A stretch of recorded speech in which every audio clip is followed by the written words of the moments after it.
Hi everyone, today we will be presenting our final presentation on holistic traffic prediction for smart cities by Peter, Ariana, Ayush, me, Katie, and Gotham. This final project utilized the Metro LA dataset to practice creating and deploying machine learning models in a real-world context. We took this dataset, experimented with the data, and built two models, deployed them, monitored them for operational success and for drift. We used Kubeflow, Kubernetes, Docker, and Evidently in order to complete these steps. For more information about the dataset and our pre-processing steps, the Metro LA dataset is comprised of traffic speed data collected from 207 loop detectors located in Los Angeles, with data being collected every 5 minutes for this dataset. This data, by its nature, is time series, influencing the kind of models that we utilized in building it. Additionally, we performed standard data cleaning and normalization steps, also applying a sliding window to capture any temporal relationships between data points. Now we will talk about the model selection and development. We implemented LSTM and GRU models using TensorFlow package. The process involved data processing, data cleaning, and splitting the data into 80 and 20% for training and testing. And below table is a comparative analysis of how the models have performed. One of the key reasons to opt to GRU is it solves the vanishing gradient problem and perform well on sequential data. We use binary cross entropy as loss function and sigmoid function as our activation function so that values regulate between 0 and 1. We have the bar charts for visualization of how the models have performed, emphasizing the fact that LSTM performed better than GRU. Lesser the values of MAE, RMSE, and R2 score, better the performance. And we also have the accuracy metrics, which implies that LSTM has higher accuracy than GRU. Over to Pete to discuss about the model deployment.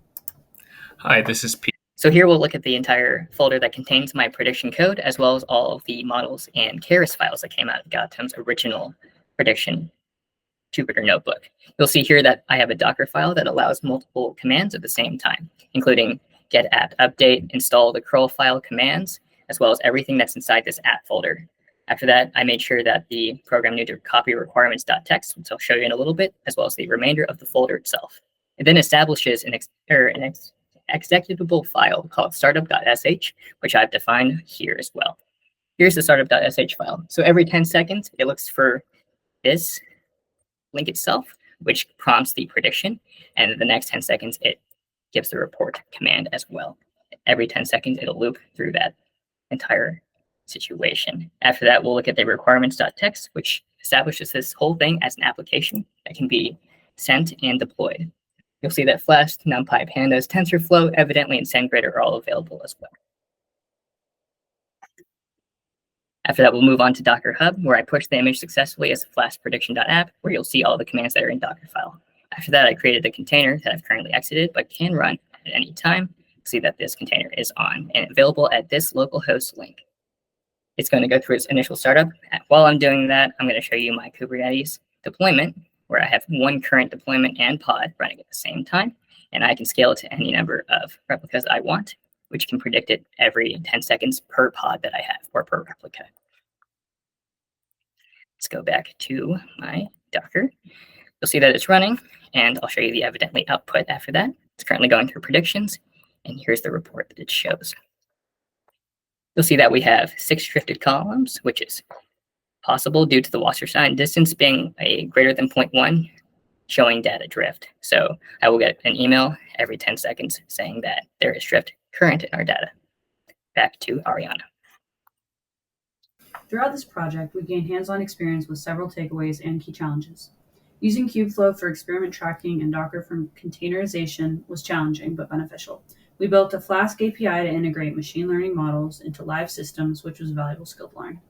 We used Evidently AI to monitor data drift, ensuring our model's accuracy after deployment. We faced compatibility issues with Kubernetes on Windows, but worked around them using Weasel. Lastly, splitting our notebook for experimentation, deployment, and monitoring took trial and error, but improved our workflow in the end. Over to Ayush. Thank you for your attention. This concludes our presentation, and now we can take any questions.